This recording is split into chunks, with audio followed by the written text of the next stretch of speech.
The running back position gets hit with a lot of injuries. We see running backs in and out of our lineups for fantasy every single week. It's the most fragile position in almost all of sports because these guys are pretty much running into a brick wall every single week. And some of these running backs are in, some of these running backs are out. And this really impacts our fantasy lineups. Another injury that we're monitoring this week is Austin Ekeler, as he is out, and he could be out for longer than expected. But up comes Joshua Kelley, who did not perform well for fantasy football purposes last week as he played against a tough Titans defense. But now he's ready to rock and roll this week, and we're going to dig into the news, the facts, and data to see whether or not you need him in fantasy football for this week or in the future. But what you do need to do is hit that subscribe button right now. Stop missing out on these deep dives as we look into the advanced metrics, the matchups, the situations, to give you an idea of what's going on with some of these players, helping you make your decisions, helping you set those lineups, helping you win the waiver wire, helping you win those trades. But let's dig in here. Let's look at Joshua Kelley. The first thing we want to look at here, Austin Ekeler.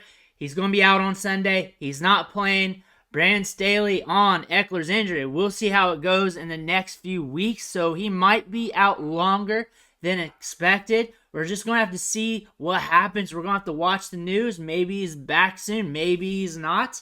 But we're going to have to pay attention. But Joshua Kelley, his value in fantasy football, his role in fantasy football just got expanded a little bit. Looks like this team was wanting to use two running backs from looking at the first week of the season. And now it's all on Kelley until Ekeler gets back, which is something we're going to have to monitor. Again, Joshua Kelley, not too great against the Titans. However, the Titans has been stout. You really do not want to look at that matchup and make your assumptions from that. Week prior, 15.1 fantasy points, 91 rushing yards, and a touchdown, getting a lot of volume there. Last week, he had a 79% snap share. That's what I really want to hang my hat on. He's getting a lot of volume. He's getting a lot of workload. And gauging this matchup coming up against the Vikings. The Vikings just allowed 181 yards to DeAndre Swift last week. They're allowing 18.8 fantasy points per game to running backs, 12th most in the league. And the Chargers' Week 2 matchup against the Titans was a rough one, as we see here, as they're allowing 5.9 fantasy points per game to running backs and just 20 yards in receiving, 98 yards on the year. About 120 total, 118 total if you want exact math, but still tough against the run. But the Vikings allowing almost more than that to DeAndre Swift in one game. So that's something you want to look at here. Other running backs are seeing 7 touches. So this is a backfield to Joshua Kelley. He's seeing most of it. 60.9% opportunity share. 13 rushing attempts last week. He's still getting volume. Even in a bad game script where the run game was locked down, they're still going to feed it to him. That's a good thing to see. One thing is, he wasn't used heavily in the passing game last week, but we're just going to have to wait and see going forward because that Titans game, any game against a Titans defense like that, is going to be a rough game script to really project going forward against. But really, this is a good matchup to see what they're willing to do with Joshua Kelley because it's a softer defense who is allowing rushing yards, and they can move the football through the air, which could lead something open for Joshua Kelley on the ground game. Going to the athletic metrics here, he's not Austin Ekeler. He's not that type of talent, but he does have some athletic traits to really nail it home. If he sees the daylight in a second level, he has the speed and burst to really get it done. And we see that with his testing numbers here.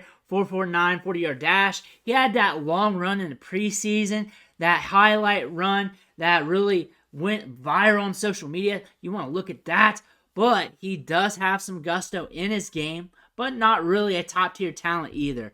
Looking at the rankings at 4 they got him ranked at RB16 for the week. You may want to take a snapshot of this because we got a lot of running backs ranked here. You may want to use that for your lineup setting.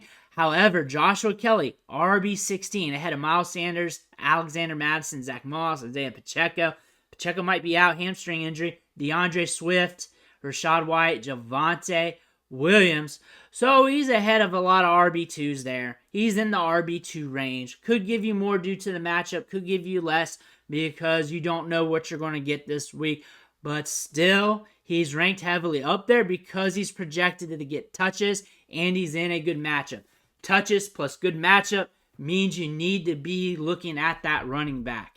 And looking at this matchup, we got a 54 over-under. Like I said in the sneaky start video, like I said in the must-start video, you're starting everybody in this game. You're starting all the running backs, the wide receivers. You're throwing them against the wall. You're hoping they stick. And that's what you're getting in this matchup. This is going to be a high-scoring affair. Both teams want to throw the football. Both teams can move the football through the air. Both teams are explosive. We should expect a lot of scoring in this game. We should expect multiple fantasy producers in this matchup. And you need him because you need a running back with short-term production. And he's a handcuffed running back. So if something happens to Ekeler, you get this opportunity again. If you need a running back who's getting some touches even with Ekeler back, because we think he might have a small role still, that could be a fantasy impact, that's a lottery ticket from week to week, you may want that. However, you don't need him because you're already good at running back. You don't have the room for him.